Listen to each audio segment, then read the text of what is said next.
Tim Welch has received a ton of criticism over his corner work at UFC Noche. In the 5th round of the fight, Tim told Sean we're almost done with this, and many fans believe that to be awful advice. In an interview with ESPN, Tim clarifies what he actually meant. He went on to say it came out the wrong way. I meant to say we're almost done with this, like you're going to clip him at any time. But also I've known Sean for 12 years. I know what's going through his mind and keeping him confident. I always forget those cameras are rolling on my mic and stuff. I want to keep his head in it. It sounded way worse than it actually was. I just meant to say the fight's almost over. We're almost done with this. You can clip him at any point. But it came out the wrong way and sounded stupid. It's just a perfect time to practice what we preach all the time. I've been around fighting a long time.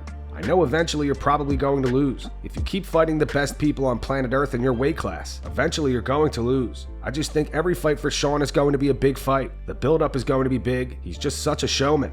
And I think it'll be similar to, like every fight Nate Diaz is in is a big fight. Every fight Jorge Masvidal is in is a big fight. So I think it'll be similar for Sean. And I think right now it's really going to light a fire under him. Umar Nurmagomedov made an appearance on the Pound for Pound podcast with Henry Cejudo and Kamaru Usman. Umar took some jabs at both Henry and Kamaru. He points out that Henry is an Olympic gold medalist in wrestling and got taken down by Merab multiple times. Then Kamaru Usman says that he's the boss of the welterweight division, and Umar laughs at him and tells him that he's not Bilal Muhammad. Merab combat sambo, right? He combat sambo, he take down many times Olympic champion, right? brother, I was hurt, brother. He saved him from fire. You see this, brother? I was hurt, my brother. And for me, wrestling. I agree with this guy. Wrestling is the best, but you have to grow up. When you jump from wrestling, you can't think I will beat everyone because of wrestling. Somebody can give you a hard time. You have to grow up and become good strikers too. I love the way you said it. When you're the champion, you are the boss of the division. I am the boss of the welterweight division. I took a little break, 2 years break, relax, take care of my body a little bit. Next year I will come back. Inshallah, I will show these guys I'm still the boss. But right now, inshallah. Sorry, brother, but right now you're not. Bilal. Sorry, brother. Bilal Muhammad, right now, boss, brother. Damn, look, he got me and you now, Kamaru. Brother, this guy worked for me. Brother, you have to believe. This guy worked for me. Yes, you have to believe you, boss. You have to believe this, and I have to believe me too. You have to too. Everybody have to believe ourselves. But for right now, Bilal the champion. Sean O'Malley and Merab had a back and forth yesterday. After rewatching their fight, Sean posted this to his Instagram. He wrote, "I'm back, and still, rewatch the fight. 1-3-5, I won. You have to beat the champ to be the champ. God, it feels good. Thank you guys. Can't wait to defend my belt again."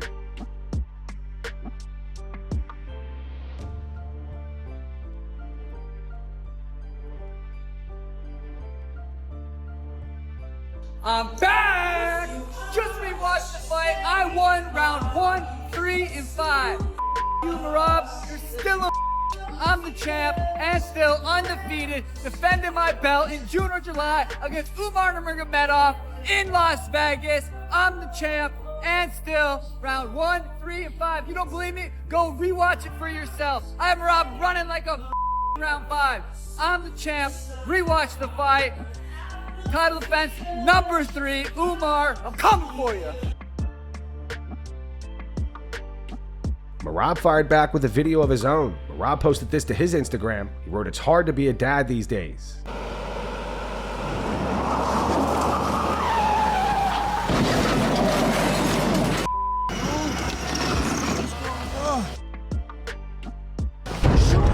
It's you, my friend.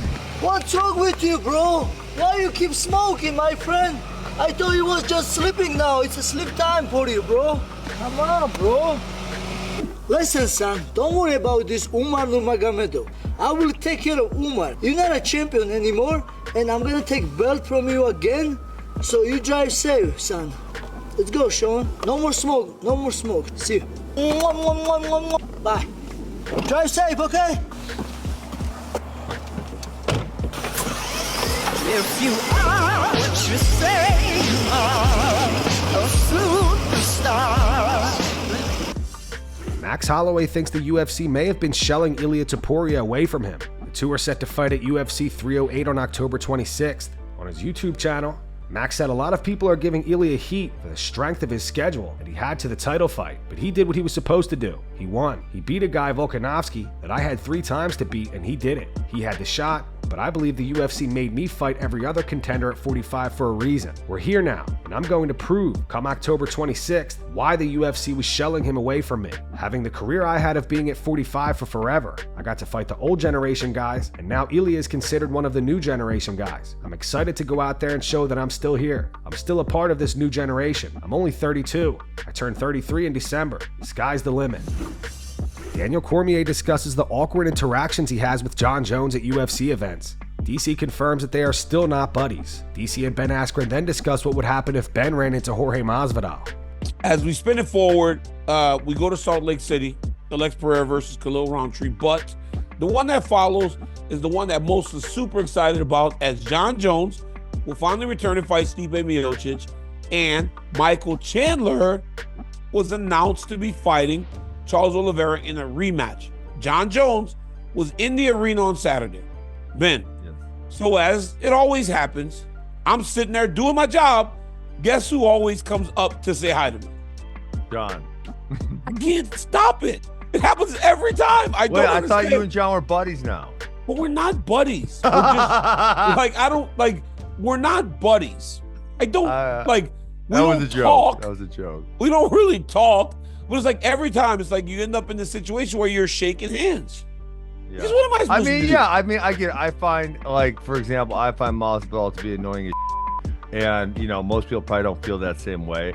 And you probably feel that way about Jon Jones, and most people probably don't feel that way. So I understand it. It's part of Have you seen George Masvidal since you guys have all this? Do you shake hands when you see him, though? I don't think I've seen him, and I don't know if I would shake hands. He said he wanted What would to fight me happen? he said It's he would such a fight me in the weird Whole Foods, thing. so I'm waiting for him to show up at the Whole Foods. Michael Chandler still believes that Conor McGregor will return to the UFC. Chandler also fires back at fighters who have called him Conor's quote-unquote whipping boy for waiting out for him for so long. Speaking to MMAfighting.com, Chandler said it's really funny. You've had 1,000 fighters sit here across from you and talk to you doing interviews, and all of them who said that I was Conor's little whipping boy, or I was waiting too long, or I was wasting my career. Every single one of them would have held on to this Conor fight, even if they say publicly that they wouldn't. Every single one of those guys wants this fight. I do think he returns. Maybe I've just been so close to it and focused on it that you just look at his history. Conor McGregor is a nothing nobody without the sport of mixed martial arts. Without the UFC platform, without the legacy that he has created. I believe he's romantic about it. I believe that he loves the sport. I believe that his spirit loves the sport, but sometimes his body and his brain want other things. I've never walked a mile in that man's shoes, neither have you. So who are we to critique him? But I do believe he comes back, and when he does, I'll be waiting. I just might have the title by then.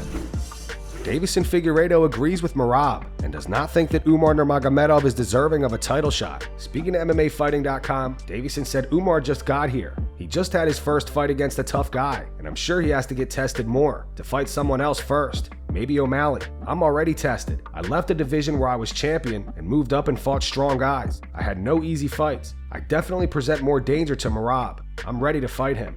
People have been calling me out since I got to this division. Maybe they think I'm an easy fight, but I show them otherwise in the octagon. I'm ready, man. I'm ready to fight for the belt. I want to win that belt. It's hard for Merab to change his style. His style is annoying. He trades a little bit, then takes you down pretty fast. You have to be really smart when you fight someone like Merab to put him in danger too, and I am that guy. I have good jiu-jitsu, I've been working a lot on my grappling, and I'll focus even more on my wrestling now that I'm aiming for this fight. I've been evolving a lot in my grappling ever since I moved up in weight. I left a division where I was more of a striker and brawled everybody, and now I see people doing more grappling in this division. So I went back a bit and reactivated my knowledge in grappling.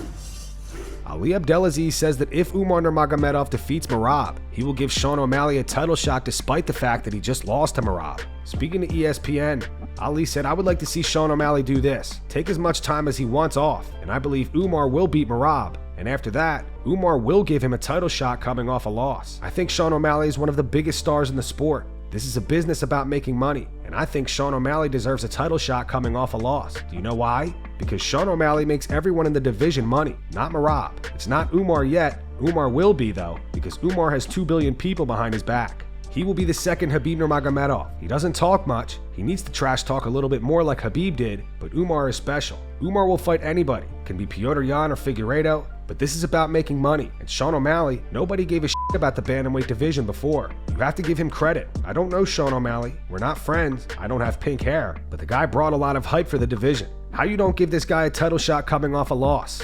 Who cares? The UFC gave Frankie Edgar a title shot coming off a loss. They gave Izzy a title shot coming off a loss. This is about hype, about business, about making money. Listen, Figueiredo and Merab, nobody gives a shit. Petr Yan and Merab, nobody cares. Umar and Merab, people care. Umar and Sean O'Malley, people care.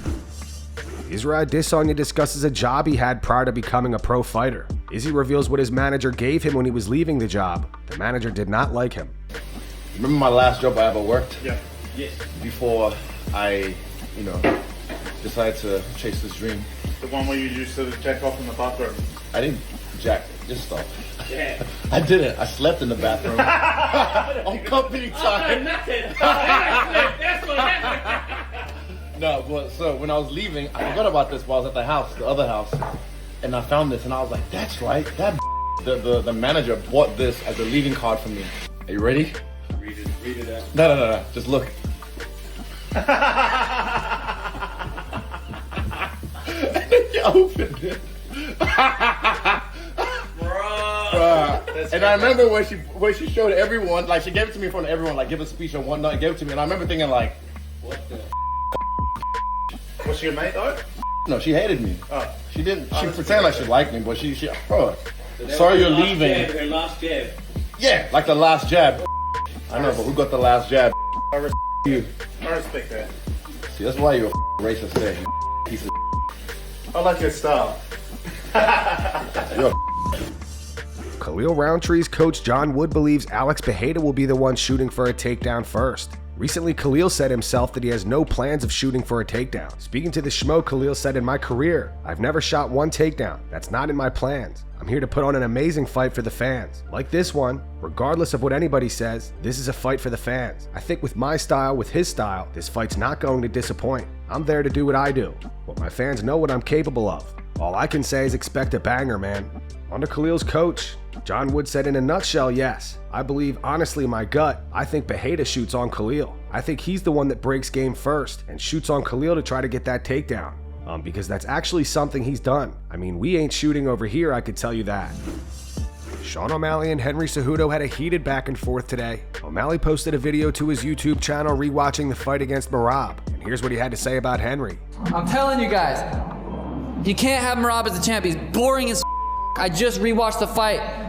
I tried to make it on boring as possible, tried getting up, defended. I got up. I actually stuffed more takedowns than Henry Cejudo. You guys know who that guy is? He used to be a champ. He used to fight in UFC. I think he won like silver or bronze. Was it bronze or silver? Henry won. Bronze medalist back in 08 or whatever it was. But I stuffed more takedowns than him. I had Merab literally holding it. Henry fired back on X. He wrote, "The only thing you ever won is gold and being the world's biggest cuck. You are so in denial you should move to Egypt. They should take some of Diddy's baby oil and put it on your dry vagina." And that's going to wrap it up for the news. Thanks for watching. For daily MMA news and content, subscribe to Full Mount MMA and click the bell icon to be notified when we post videos. Here are the 3 top comments from last video. The first one's from Jacob. It says, "I thought Sean O'Malley would be less annoying after he lost." The second one's from Cycling Panda. It says, "Sean O'Malley on that Jamal Hill arc." And the final one's from Chris Danks. It says, "Movzar asking Diego to step up on short notice instead of giving him a full fight camp is such a clown move." Those were the 3 top comments from last video. If you want to be featured in the next one, all you have to do is comment down below. And if you missed yesterday's news, click the video on screen right now to get caught up.